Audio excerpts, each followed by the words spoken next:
സുരഭി സാറില്ലേ? ഇല്ലെന്നറിയാലോ, പിന്നെ താൻ എന്തിനാ ഇങ്ങോട്ട് കുറ്റിയും പറിച്ചു വരുന്നേ?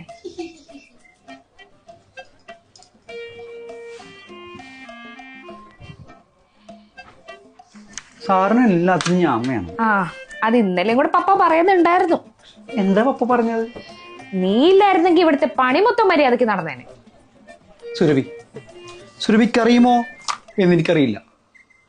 എനിക്കറിയുമോ എന്ന് സുരഭിക്കും അറിയില്ല. നമുക്ക് രണ്ടുപേർക്ക് അറിയുമോ എന്ന് ജോണി സാറിനും അറിയില്ല. വട്ടായോ? സുരഭി എന്നെ പ്രേമിച്ചില്ലെങ്കിൽ എനിക്ക് വട്ടാകും. ഈ കണക്കിന് പോയാൽ എനിക്ക് വട്ടാവും. നോ സുരഭിക്ക് വട്ടായാലും രണ്ടുപേരും ലൂസായാലും ഈ ജോണിക്കുട്ടൻ സുരഭിയെ പാക്കപ്പ് ചെയ്യില്ല. എന്തിട്ട്?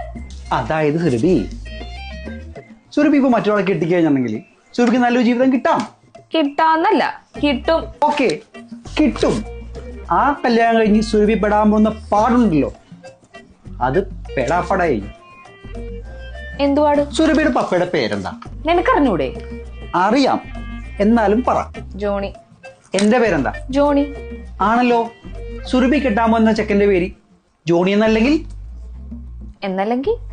എവിടെയൊക്കെ പേര് മാറ്റണം എന്റെ സുരഭി. എക്സാമ്പിൾ തരാം. വേണ്ട. തരാം. പറഞ്ഞു തുലക്കി. ജനന card, voter card, Aadhaar card, ration card, SLC certificate, +2 certificate, degree certificate, വരുമാന certificate, Facebook ID, Instagram ID, voter ID, panchayat ID, കുടിക്കരം, പഞ്ചായത്ത് തരം, വെള്ളക്കരം, തലക്കരം. നാക്കുശില്പായത. ഇതൊക്കെ മാറ്റാൻ സുരഭി മിനിമം ഒരു 10 വർഷം നടക്കേണ്ട വരും. അതിന് വെറുതെ ഈ നേരില്ലാത്ത നേരത്ത് ഈ അനാവശ്യ കാര്യങ്ങൾക്ക് വേണ്ടി സമയം കളയണോ? ആ സമയത്ത് എന്നെ കെട്ടിക്കഴിഞ്ഞിട്ടുണ്ടെങ്കിൽ കൊച്ചിയിലോ കൊടൈക്കനാലിലോ കുത്തറോളത്തോ കോതമംഗലത്തോ ഹണിമൂൺ പോയിക്കൂടെ? സുരഭി, നമ്മൾ പാഴാക്കുന്ന ഓരോ നിമിഷത്തിനും നമ്മൾ വലിയ വില കൊടുക്കേണ്ടി വരും. വലിയ വില. അപ്പോ ആലോചിച്ച് തീരുമാനിക്കും സുരഭി.